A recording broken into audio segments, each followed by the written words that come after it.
I want to give you a very unique take on addiction of any kind, very unique perspective.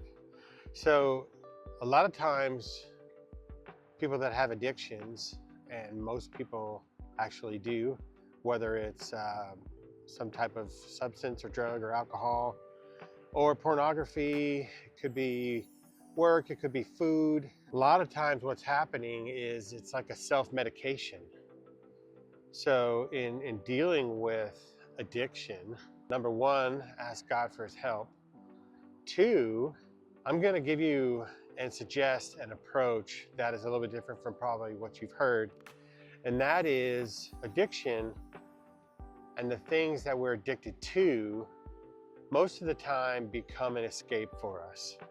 Now, there's some physiological stuff where, you know, people get really attached and they go through withdrawals when they quit stuff. But a lot of times it's an escape. It's an escape from the problems in their life, problems, just reality, escape from traumas, hurts, fears, anxieties.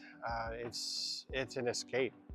So some people escape through pornography or alcohol or drugs or work or just, there's just a litany of things. But here's my suggestion to you. Live a life that you don't need to escape from.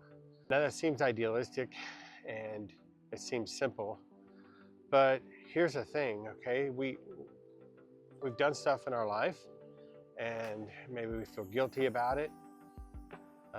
Maybe we have some trauma in our life, stuff that had nothing to do with what we chose. There's different things in our life that we try to escape from.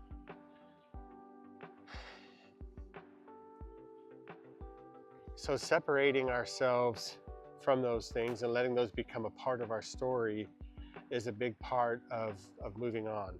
If you don't, it's going to be in your life as a badge that you wear, a badge of dishonor, instead of it being a part of your story. So you've got your past story, your present story, and your future story. You can't do anything about your past story other than to forgive other people, forgive yourself, and to move on and focus on today.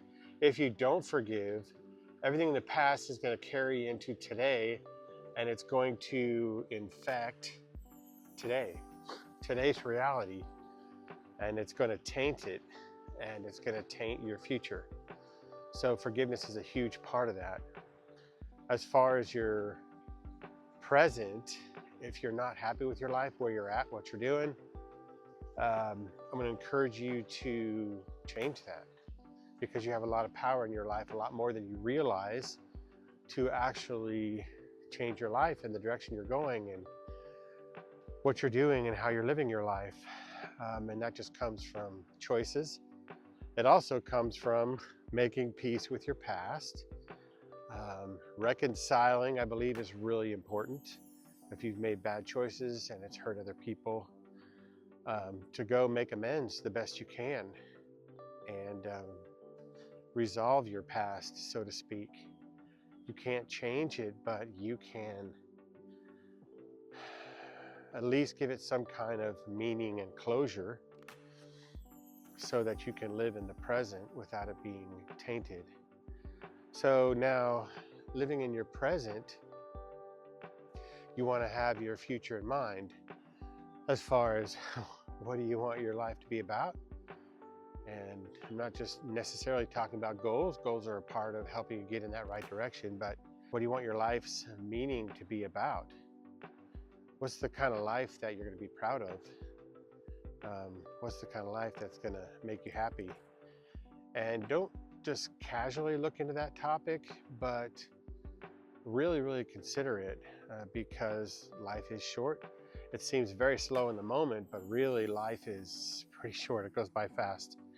I'm 52 right now, and I remember times when I was younger thinking, man, I can't wait to get older, can't wait to get into high school, can't wait to graduate from high school, can't wait to live out on my own, I can't wait to do this, do that.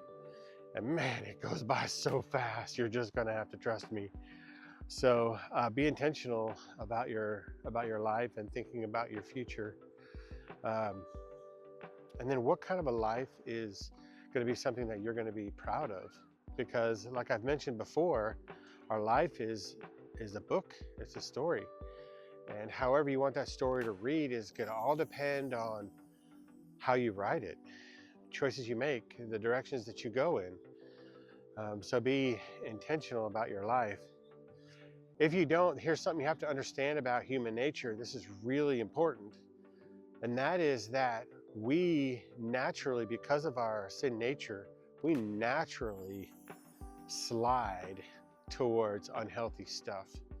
Whether it's laziness or overworking or selfishness or self-sabotage, there's just a natural slide away from the things that we ultimately do want in our lives.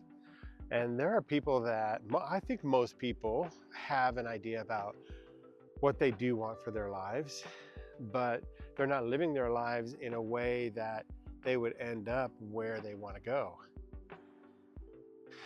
So yeah, there's some intentionality that's got to be a part of your life and your planning, just because naturally going day to day, you're just going to be responding to emergencies, things that feel urgent, but they're not necessarily important.